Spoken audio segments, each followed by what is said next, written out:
Welcome to Red Moonlight Short Stories channel. Subscribe. Ken stared at the blueprint spread across the conference table in Nairobi's gleaming new engineering hub, the air thick with the hum of air conditioners and the low murmur of his team. 33. The number echoed in his head like a loose bolt in an engine. He was the lead structural engineer on the Thika Superhighway expansion, the Kenyan government's flagship project, and today's milestone presentation had gone flawlessly. Clients clapped, juniors looked at him with something close to awe. "You're a machine, Ken," his boss had said, slapping his back. In the UK, just last month, the same machine had overseen the retrofitting of a historic bridge in Manchester, earning a commendation from the Institution of Civil Engineers. Success had a rhythm, flights between Heathrow and JKIA, late-night calculations on his laptop, contracts signed in boardrooms that smelled of fresh coffee and ambition. But the rhythm broke the moment he stepped into his one-bedroom flat in Kilimani. The door clicked shut behind him, and the silence rushed in like floodwater. No laughter from a partner in the kitchen. No small feet pattering. Just the low buzz of the fridge and the distant honk of Matatus on the street below. Ken loosened his tie, poured a single tusker, and sank onto the couch. 33. Time wasn't ticking, it was sprinting. Friends from university were posting ultrasound scans while he debugged stress load equations. He opened Instagram. The first post loaded automatically, his old roommate Mike, now in Mombasa. A photo of Mike, his wife Aisha, and their twin toddlers on the beach, sand stuck to chubby cheeks. Caption: 2 years of chaos, 10 years of love. Grateful every sunrise. Hashtag family first, hashtag blessed. Ken's thumb froze. He read the comments aloud in the empty room, voice flat. "Bro, you're living the dream. When's the next one coming?" Smiley face, Juma O. "Mike, you make fatherhood look easy. Teach us single guys your secrets." Peter K. Goals AF. "My husband and I are trying for our first." Inspiring. Love emoji, Sarah M. Sarah M., Ken's ex. The one who had packed her bags 3 years ago in their old apartment in Westlands, tears streaking mascara down her face. "Your career is your wife, Ken. I can't compete with deadlines and international contracts." He had argued back then, told her the money, the prestige, the projects in London and Nairobi would secure their future. She had laughed bitterly. "Future for who? You're already married to steel beams and spreadsheets." He scrolled on, heart tightening like over-torqued bolts. Another post, this time from his cousin Lena in London. She had moved to the UK for her master's and stayed, marrying a British architect. Now, a black and white shot of her rounded belly, husband's hand resting protectively over it. Baby girl arriving in June. From boardrooms to baby rooms, life is full circle. Hashtag pregnancy journey, hashtag UK life. Comments flooded the screen in real time. "Congrats, Lena. You deserve this happiness after all those late nights studying. Your hubby is a keeper." Applause emoji, Emma T. Kenyan queen conquering London and motherhood. "We're so proud. When are you coming back for a baby shower?" Aunt Grace. "Seeing you guys like this makes me realize time waits for no one. Single at 34 here, still grinding. Respect the grind, but damn, family looks good." That comment was from another engineer he knew, David, who had liked Ken's last project post. David was 34. Ken felt the words like a cold draft through cracked concrete. He switched tabs to Facebook, where the algorithm knew exactly what to serve. Old high school mates from Alliance. Group photos at weddings, christenings, housewarmings. One post from his former best friend, Tony, now a doctor in Kisumu, a carousel of images, Tony and his wife cutting a cake shaped like a tiny house, their son blowing out 3 candles. Caption: bought our first plot in 2022. Built the house in 2024. Baby boy in 2025. Career, love, legacy. God's timing is perfect. The comments poured in like concrete mix. Tony, you've won at life. Engineer friend of mine is still single and traveling the world for work. Tell him to slow down. Smiley face, anonymous mutual. Exactly. Money can't buy the joy of hearing data for the first time. Proud of you bro, Samuel N. Ken closed the app. The Tusker tasted metallic now. He stood, walked to the window, and looked out at the city lights flickering like distant weld sparks. In Manchester last winter he had stood at another window, overlooking the Irwell River, watching snow settle on the bridge he had just reinforced. The client had toasted him with champagne. Ken, you're the reason this structure will stand for another century. He had smiled, posted a discreet LinkedIn update, and returned to his sterile hotel room. Same silence. Same scrolling. Same ache. Back in Nairobi, the next morning arrived too early. Ken's alarm blared at 5:30 a.m., another site inspection on the Thika corridor. He drove through the dawn traffic, radio murmuring about Kenya's Vision 2030, the infrastructure boom that had made his career skyrocket. At the site, dust rose in golden plumes as excavators growled. His team gathered around him, tablets glowing with 3D models he had perfected at 2 a.m. the night before. This beam configuration reduces deflection by 18%, he explained, voice steady, fingers tracing steel lines. Applause again. A junior whispered, "Boss, you never sleep, do you?" Ken forced a laugh. Sleep was for men who had someone waiting at home. Lunch break. He sat alone on a concrete slab, hard hat beside him, eating ugali and sukuma wiki from a takeaway box. Phone out again, habit stronger than hunger. A new story from his ex-colleague in the UK, Rachel, who had left her engineering firm to start a family. Video of her toddler learning to walk in a London park, husband filming, laughter bubbling. Caption, from crunching numbers in Canary Wharf to chasing this little engineer. Best career change ever. Comments. Rachel, you're glowing. We miss you at the office but this is better. Love emoji, former boss UK. Ken, remember Rachel? She used to say you were the only one who could match her work ethic. Now look at her, happy and balanced. You should try it too, man. A tagged comment from someone who clearly didn't realize Ken was reading. He put the phone down. The ugali turned to ash in his mouth. Rachel had once told him over coffee in a Manchester cafe, "You're brilliant, Ken, but brilliance alone doesn't warm a bed at night." He had nodded then, distracted by an incoming email about load-bearing calculations. Now the words looped in his head like faulty rebar. Evening again. Back in Kilimani, the flat felt smaller. Ken opened his laptop, not for work this time. LinkedIn. Professional network, safe territory. But even there, the algorithm betrayed him. Sponsored posts mixed with personal updates.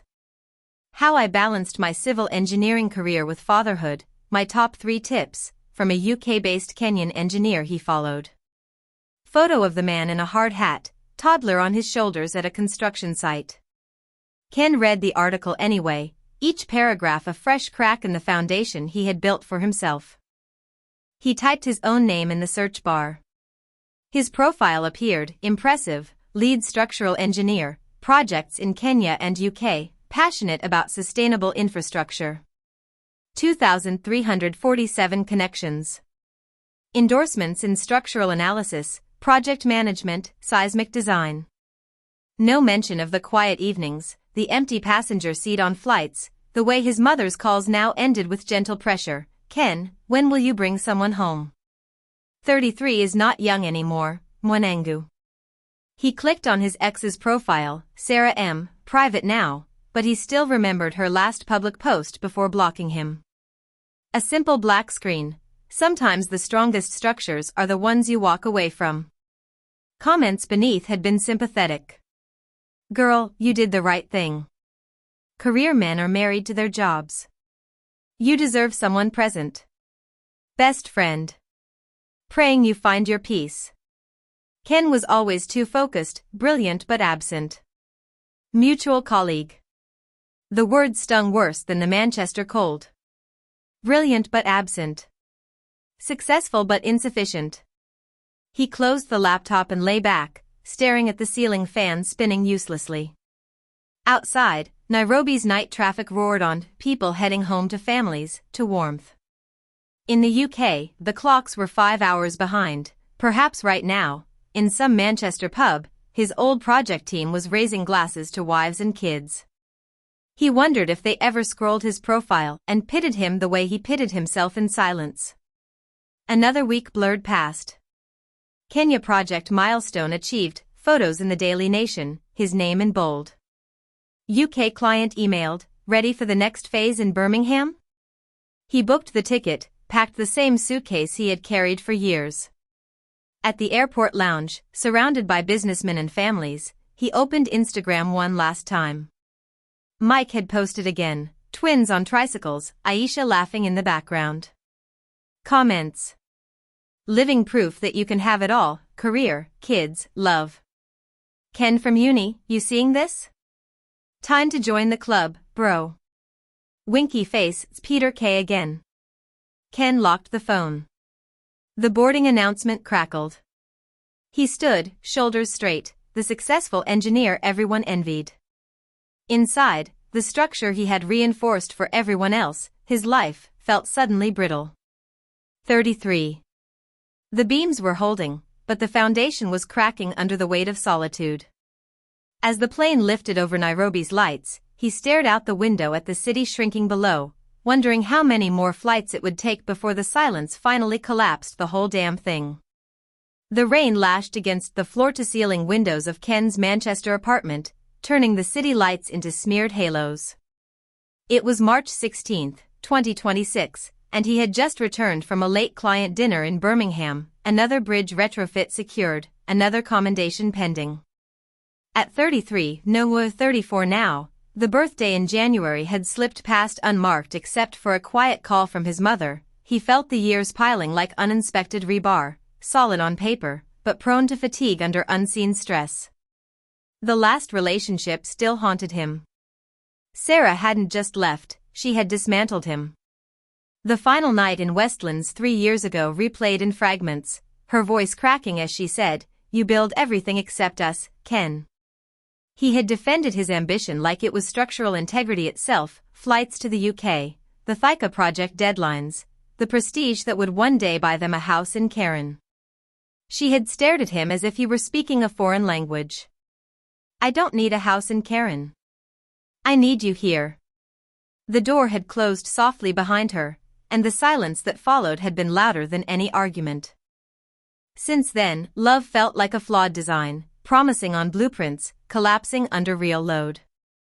He had dated sporadically, colleagues in London, a brief thing with a project manager in Nairobi, but each ended the same way. Work pulled him away, absence bred resentment, resentment became goodbye. He questioned everything now. Was love even structurally sound? Or was it a romantic fiction people posted about to mask their own loneliness? That night, alone with the rain and a half-empty bottle of single malt, the questioning tipped into action. Ken opened Instagram, not to scroll friends' perfect families this time, but to create. He sat on the edge of the bed, phone in hand, and typed. The post was raw, unfiltered by his usual professional caution. A simple black background with white text, like engineering specs on a dark screen. I'm Ken, 34, Kenyan engineer splitting time between Nairobi and the UK. Successful career, stable life, frequent flyer miles I never use for holidays. But after a painful breakup years ago, I've realized success isn't enough when evenings are this quiet. I'm done pretending I'm fine alone. I want real love, marriage, family, someone to build a life with, not just a LinkedIn network. Here's what I'm looking for in a partner. Kind-hearted and emotionally available. Someone who communicates, not assumes. Independent but wants partnership. You have your own dreams, I'll cheer them on while we chase ours together. Values family, mine is loud, loving, Kenyan through and through. You don't have to be Kenyan, but you have to respect where I come from. Faith in something bigger, a God, purpose, whatever anchors you through storms. Ready for the real thing, loyalty, laughter, arguments that end in apologies, small daily rituals, future children running around. Physically attracted to me, I'm tall, keep fit between sights, but more importantly, sees the man behind the hard hat. Patient with a man whose job takes him away sometimes, but who will fight to come home to you. If this resonates, if you're serious about building something lasting, DM me. No games. No casual. I'm all in if you are. Tag a friend who might know someone. Or be her. Hashtag looking for love, hashtag Kenyan engineer, hashtag ready for real. He stared at the draft for 20 minutes. Vulnerability felt like removing load-bearing supports. Then he hit post. The first hours were quiet. A few likes from close friends, Mike in Mombasa, Lena in London, who added heart emojis but no comments. Then the algorithm woke up. By morning, notifications exploded. Comments rolled in like site traffic reports. Bro finally said it. Respect for the honesty. Wishing you the best, queen who sees your worth. Juma O. Ken, this is brave. Most men suffer in silence. Praying God sends you the rib that fits perfectly. Fire emoji, Aunt Grace. UK-based sis here, tall, faithful, family-oriented, tired of games. Your post gave me hope. Dmang now. Love emoji, at Amani_Nairobi UK. Engineer energy but soft heart? That's rare. If no one claims you, I might have to relocate from Kisumu, smiley face, at Lynette the architect. Skeptical voices appeared too. Another man listing requirements like he's hiring staff. Women aren't projects to spec out, bro, at feminist coup. Painful breakup and now this public shopping list? Heal first, king. This screams unresolved trauma. At Therapy Talks 254. Viral bait? Bet this gets reposted everywhere tomorrow. At Cynical Nairobi. By afternoon, a Kenyan news site had picked it up. UK-based Kenyan engineer turns to public appeal to find love after heartbreak. The article quoted his list verbatim, added a screenshot of the post, and noted the flood of DMs and tags. Shares climbed into the thousands. Back in Nairobi that weekend, jet-lagged, suitcase still unpacked, Ken sat in his Kilimani flat scrolling.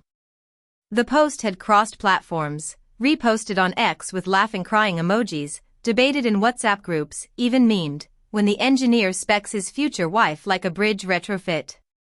Friends texted. Mike, legend move. But you sure about this? People are ruthless online. Lena, proud of you for putting it out there. Ignore the haters. The right one will see the heart. Sarah, somehow unblocked, or perhaps a mutual friend forwarded, sent a single message, I hope you find what you're looking for. Truly. He didn't reply. The inciting boldness had cracked something open. For the first time in years, the silence in the flat felt less like failure and more like anticipation. DMs poured in, some genuine, some curious, a few clearly unserious. He answered carefully, voice notes instead of text when possible, testing for real connection amid the noise. One evening, as Nairobi's dusk settled, he walked to the balcony with his phone. A new DM waited from a woman in Eldoret, teacher, 32, widowed young, raising a daughter. Her message was simple, your list sounds like someone who's been hurt but still believes. I believe too. Coffee when you're back? Ken smiled, small, tentative. The rain in Manchester had felt endless. Here, the city lights promised possibility. He typed back. The bold appeal hadn't fixed the past. The heartbreak still ached like an old weld flaw. But it had shifted the load, from silent suffering to public hope.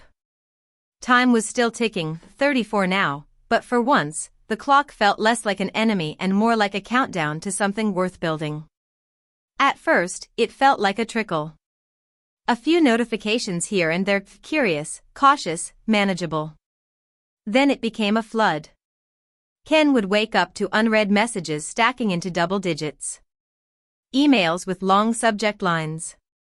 Direct messages from platforms he barely used. Even a few handwritten letters scanned and sent through attachments, as if someone, somewhere, believed effort alone could bridge the distance. Some made him laugh. One woman opened with, "If you can assemble IKEA furniture without losing your sanity, we might survive a relationship." Another sent a voice note filled with playful sarcasm, teasing him about auditioning for Husband of the Year. Others were heavier. Long paragraphs about loneliness. About hope. About timing. Women who saw his honesty and met it with their own, sometimes too quickly, too vulnerably. Ken read them all, at least at first. He told himself it was the respectful thing to do.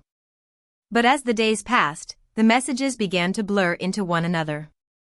Not because they lacked sincerity, but because sincerity, in such volume, became overwhelming. He started to realize something uncomfortable. When everyone is reaching for you, it becomes harder to truly reach back. They met in a modest restaurant, the kind where conversations weren't rushed. She arrived a few minutes late, slightly breathless, but composed. Her name was Grace. She carried herself with the quiet strength of someone used to balancing more than most.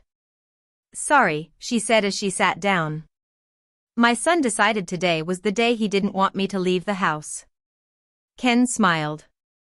"That sounds like a valid protest." She laughed softly. "He's 5. Everything is a valid protest." There was no awkwardness between them. Grace didn't try to impress him, she didn't have the luxury of pretending. "I read what you wrote," she said after they ordered. "About wanting something real.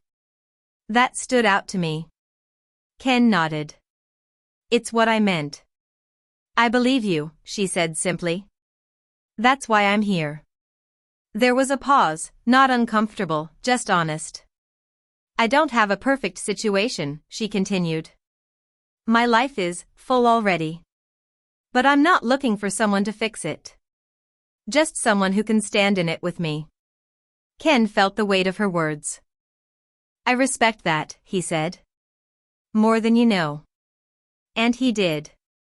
But as the conversation went on, he became aware of something else, not a flaw, not a deal-breaker, just a truth. Her life had a gravity to it. A center that already existed. He wasn't sure where he would fit into it. When they parted, it was with warmth, but also clarity. Some connections are meaningful, but not meant to continue. They chose a cafe this time, neutral ground. She introduced herself as Lydia, and within minutes, Ken could tell, this was going to be different. "So," she said, leaning forward slightly, "you work in infrastructure. Roads? Systems?" "Mostly transport systems," Ken replied. "Design and planning." Her face lit up. "That's actually fascinating. Do you think Nairobi's current expansion is sustainable?" Ken blinked, then smiled. "That's a big question for a first meeting." "I like big questions," she said. And just like that, they were off. "Lydia, the problem isn't just capacity, it's long-term planning. We build for now, not for 10 years ahead." Ken, exactly. Reactive development instead of proactive design. "Lydia, so you get it." "That's rare." "Ken, I was about to say the same thing." The conversation flowed effortlessly, but in a different way. It was sharp, engaging, almost electric. But somewhere in the middle of it, Ken noticed something. They were connecting through ideas. Not through themselves. When the conversation slowed, even briefly, it felt like they both reached for another topic, another problem to solve, another concept to dissect. As they stood to leave, Lydia smiled. "This was refreshing," she said. "I don't usually meet people who can keep up." Ken chuckled. "Likewise." And he meant it. But as he walked away, he couldn't shake the feeling. Compatibility of mind isn't always compatibility of heart. He almost cancelled. Not because he wasn't curious, but because he was tired. The kind of tired that comes from too many introductions, too many almost connections. But he went anyway. She introduced herself simply, "I'm Jerry." They sat in a quieter corner than usual. She seemed observant, like she was taking in more than she said. "I liked what you wrote," she began. "Not just the words, but what you didn't hide." Ken raised an eyebrow slightly. "And what did I not hide?" She held his gaze. "That you're not as certain as you sound." That caught him off guard. Most people responded to what he said. She seemed to be responding to what he meant. "I think certainty is overrated," he said carefully. "Or maybe," she replied, "it's just easier to present than doubt." There was a silence. But unlike before, this one felt exposed. "I write sometimes," she added. "Poetry. It helps me notice things." Ken smiled faintly. "I can tell." She studied him for a moment. "You're searching," she said. "But you don't fully trust what you'll find." Ken leaned back slightly. "That obvious?" "Only if you're paying attention." Their conversation wasn't easy. It wasn't light. But it was honest in a way that made him slightly uncomfortable. And maybe that was the point. That night, Ken sat alone, his phone face down on the table. The notifications were still coming in. He didn't reach for it. Instead, he leaned back and stared at the ceiling, letting the silence settle around him. What was he doing? At the beginning, it had felt bold. Intentional. Even hopeful. A public search for something private. But now it felt complicated. Too many voices. Too many expectations.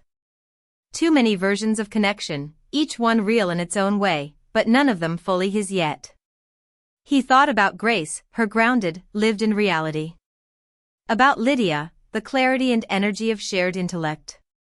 About Jerry, the unsettling depth of being truly seen. Each of them had offered something genuine. So why did it still feel incomplete? Ken exhaled slowly. Because choice, he realized, isn't the same as certainty. And abundance doesn't make things clearer, it makes them louder. Can something that starts like this actually become real? He wondered. A relationship born from visibility. From attention. From a kind of openness that invited the world in. Would it always feel like it belonged partly to everyone else? Or could it still become something quiet, something his? He closed his eyes briefly. Somewhere in all of this, in the noise, the meetings, the conversations, he knew there was something worth holding on to. But finding it. That was proving to be harder than he had expected. Ken had expected noise. That was the nature of these platforms, profiles polished to a mirror shine, words arranged like advertisements. And that's what he found at first. Some women wrote about destinations, "I want to travel the world." Others wrote about expectations, looking for a man who knows how to treat a woman. A few were bluntly transactional, outlining what they needed as if drafting a contract. None of it was wrong, but it all felt external. Like they were building lives around someone, not with someone. He read through them methodically at first, then impatiently. Patterns emerged. Everyone wanted something. Very few spoke about what they were willing to create. Then there was Amina. Her message was shorter than most. No dramatic flair, no curated perfection. She didn't describe a dream lifestyle or list demands. Instead, she wrote, "I think life is better when two people are building something that matters to both of them. I don't have everything figured out, but I know I value growth, honesty, and peace. If you're someone who believes in partnership, not perfection, we might get along." Ken paused longer than he expected. It wasn't impressive in the usual way. It didn't try to be. But it felt grounded. Real. Like someone who understood that a relationship wasn't a finished picture, it was something constructed, slowly, deliberately. For the first time since he started, he wasn't evaluating a profile. He was curious about a person. He clicked through her profile again, more carefully this time. Her photos weren't overly styled. One at what looked like Karura forest, sunlight filtering through trees. Another at a simple dinner table with friends, no forced poses, just laughter caught mid-moment. A third was almost mundane, her holding a cup of coffee, looking away from the camera. He found himself lingering on that one. Her bio matched her message, quiet confidence, no performance. She mentioned working in community development, enjoying long walks, and having a soft spot for meaningful conversations over loud spaces. No exaggerations. No attempt to impress.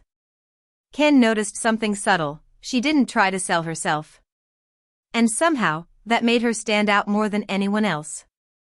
Ken leaned back in his chair, phone resting loosely in his hand. He didn't let himself get carried away, but something had shifted. He hoped she was as grounded in real life as she seemed online. That the calm in her words wasn't just careful writing, but something she carried naturally. He hoped she could hold a conversation that didn't feel like a performance. That silence, if it came, wouldn't be awkward. More than anything, he hoped she meant what she said about building something together. Because that was rare. And if it was true, it might be worth everything. He typed, erased, then typed again. Finally, he sent. Hey Amina. I read your profile twice, not because it was long, but because it felt different. I liked what you said about building something meaningful. That's rare to come across here. How's your week been so far? Her reply came later that evening. Hi Ken. That might be one of the most thoughtful openings I've received here. My week's been steady, work, a bit of quiet time.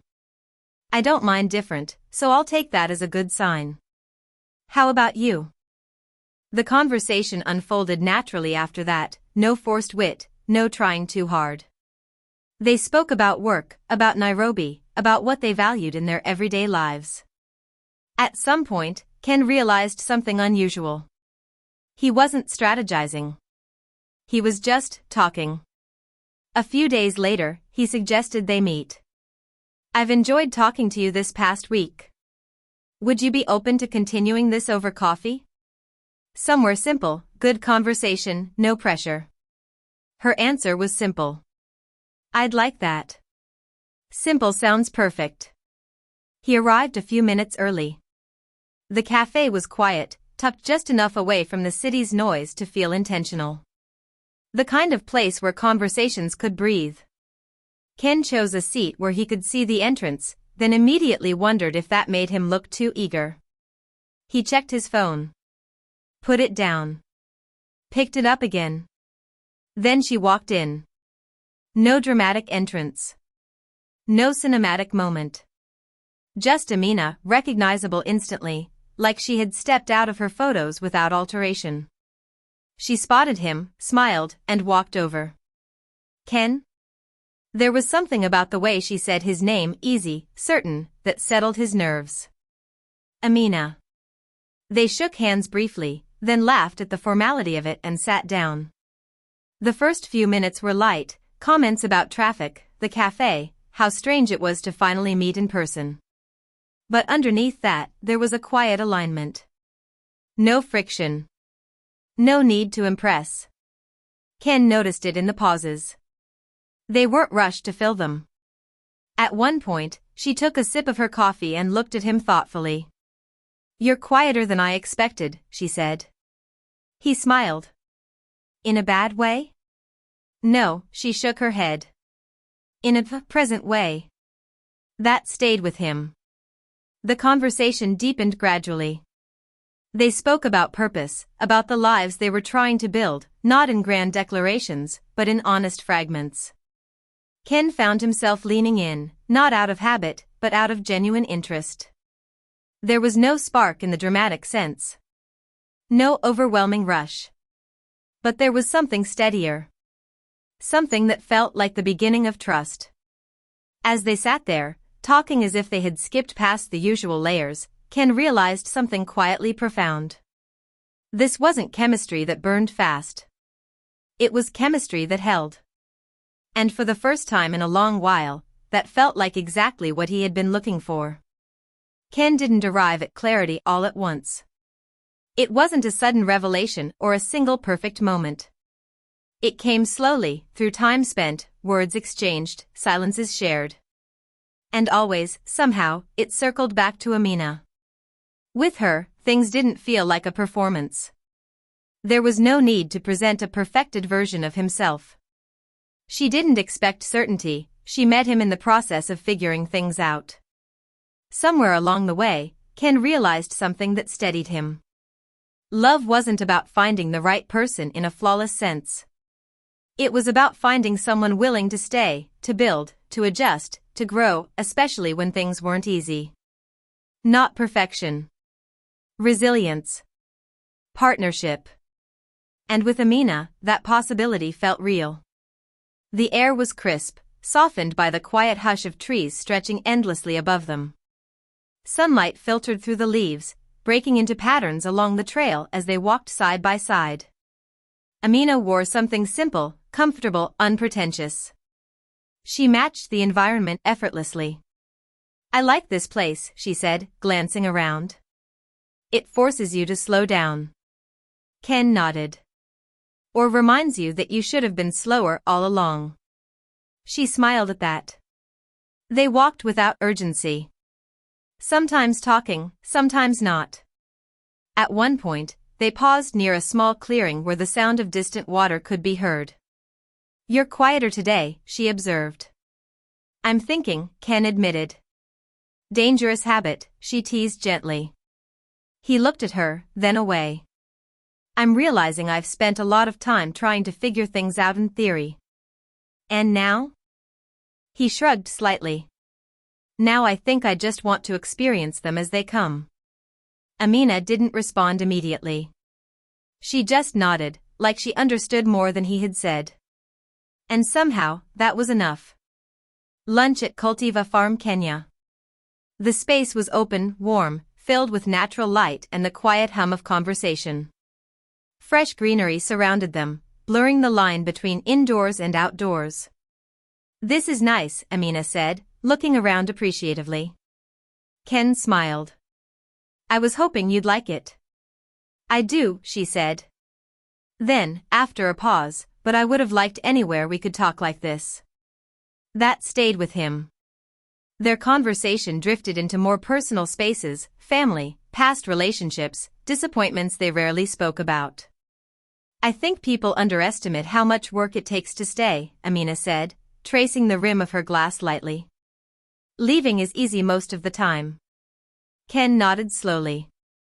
"Staying requires intention. And patience," she added. "And sometimes choosing the same person again, even when it's not convenient." Ken leaned back slightly, studying her. "Do you believe that kind of thing lasts?" he asked.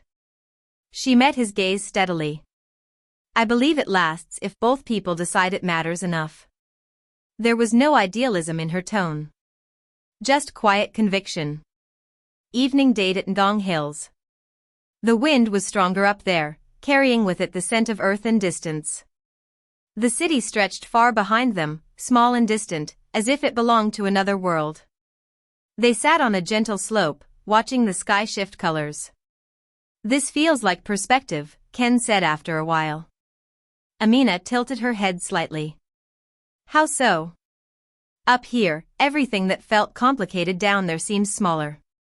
She smiled faintly. "Maybe that's why people need places like this." Ken glanced at her. "And conversations like this." She didn't look at him right away. When she did, her expression was softer, less guarded. "You're different from when we first met," she said. "In a good way, I hope." "In a real way," she replied. The wind moved through her hair, and for a moment, Ken felt something settle in him. Not excitement. Not uncertainty. Something steadier. High Grand Falls Dam. The structure rose before them, massive, unyielding, carved into the landscape with purpose and precision. The sound of water echoed faintly in the distance, a constant reminder of force being contained, directed. Amina stood beside him, taking it in. It's overwhelming, she admitted. Ken nodded. It's meant to be. He gestured toward the expanse of concrete and steel. Something like this doesn't happen by accident, he said. It takes planning, effort, people working together over time. And even then, it has to be maintained. Constantly. Amina glanced at him, sensing the shift in his tone. You're not just talking about the dam, are you? Ken let out a small breath, a hint of a smile forming. No, he said quietly. He turned to face her fully now. I've been thinking a lot about what it means to build something that lasts, he continued. Not something perfect, but something strong enough to hold, even under pressure. She watched him closely, her expression softening. With you, he said, his voice steadier now, it hasn't felt forced. It hasn't felt like I'm trying to convince myself of anything. He paused, just briefly. It feels like we could actually build something real. The wind moved between them, carrying the weight of his words into the open space. Ken stepped a little closer. Amina, he said, more gently now, would you be my girlfriend? For a moment, she didn't answer. Not because she was unsure, but because she was feeling it. Her eyes searched his face, as if confirming that what she was seeing matched what she had come to know. Then she smiled. Not wide, not dramatic, but deep. The kind of smile that starts in the eyes and settles into something lasting. You didn't rush this, she said softly. I didn't want to get it wrong. She shook her head slightly. You didn't. A small laugh escaped her, touched with emotion. I was wondering when you'd ask, she admitted. Ken exhaled, tension he hadn't noticed finally leaving him. She stepped closer, closing the space between them. Yes, she said, her voice warm, certain. I'd like that, very much. For a moment, the world around them, the scale of the dam, the distant sound of water, the vast open sky, seemed to fade. What remained was simpler. Two people. A beginning. And something strong enough, if they chose it every day, to last. The light was beginning to soften as they left the overlook, the vast presence of the High Grand Falls Dam slowly fading behind them. The sky had shifted into that quiet in-between, gold melting into amber, the edges of clouds brushed with a kind of fading fire. Ken didn't say anything at first. Neither did Amina. Their hands had found each other naturally, almost without thought. Not tentative, not rushed, just a quiet interlocking of fingers, like something that had always known where it belonged. They walked along the dirt path, the ground warm beneath their steps, the air carrying a gentle stillness that only comes at the end of a long day. Ken glanced at her. She was looking ahead, but there was a softness in her expression, something settled, something at peace. The kind of look he hadn't realized he'd been searching for until he saw it. You're quiet, he said finally, his voice low, careful not to disturb the moment too much. Amina smiled faintly, still facing forward. I was just thinking. About? She turned her head slightly, meeting his eyes. About how strange this is. Ken let out a soft chuckle. Strange, good or strange, concerning? Strange in a way that feels right, she said. Like something I didn't plan, but I'm glad happened. He nodded slowly. I know what you mean, he said. They kept walking. The path curved gently, leading them away from the structure and toward open land where the horizon stretched endlessly. The world felt bigger out here, but somehow more intimate at the same time. Ken tightened his hold on her hand just slightly. I used to think I needed certainty before I could move forward, he admitted. Like I had to know exactly where things were going before I took the next step. Amina listened, her thumb brushing lightly against his hand. And now, she asked. He exhaled, looking out toward the fading light. Now I think, maybe it's not about knowing, he said. Maybe it's about choosing. Even when you don't have all the answers. She slowed her pace just a little, as if to let the words settle between them. That sounds like trust, she said gently. Ken glanced at her, a small smile forming. It feels like it. They stopped walking without quite realizing when or why. The silence that followed wasn't empty, it was full, like something unspoken was being understood without needing to be said aloud. Amina turned to face him fully now. The future is uncertain, she said. That doesn't change just because we decided to do this. I know, Ken replied. But, she continued, her voice steady, uncertainty isn't the problem. It's whether you're facing it alone, or with someone who's willing to stay. Ken felt something shift in his chest, not sudden, not overwhelming, but grounding. I don't want to face it alone, he said quietly. Amina's expression softened even more. Neither do I. A breeze passed between them, lifting the edges of her hair slightly.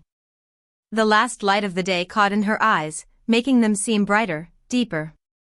For a moment, Ken just looked at her. Not trying to analyze, not trying to predict, just seeing her, as she was. And for the first time in a long while, that felt like enough. He reached up gently, brushing a loose strand of hair away from her face. His hand lingered just slightly longer than necessary, not out of hesitation, but out of presence. Amina didn't pull away. Instead, she leaned into it, just a little, just enough. A quiet confirmation. They began walking again, slower this time. No rush. No destination pressing on them. Just movement, together. Their hands remained linked, swinging slightly between them in an easy rhythm. Occasionally, their shoulders brushed, each contact subtle but intentional. The sky had deepened now, the gold fading into soft blue, the first hints of evening settling in. It's funny, Ken said after a while. What is? All of this started with so many voices. So much noise. He shook his head slightly.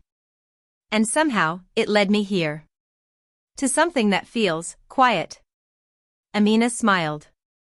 Maybe that's how it's supposed to be, she said. Not loud. Not overwhelming. Just right. Ken nodded. Yeah, he said softly. Just right. They walked on, the world around them dimming gently, the path ahead less visible but not frightening. Because now, it wasn't about seeing the entire road. It was about taking the next step. Together.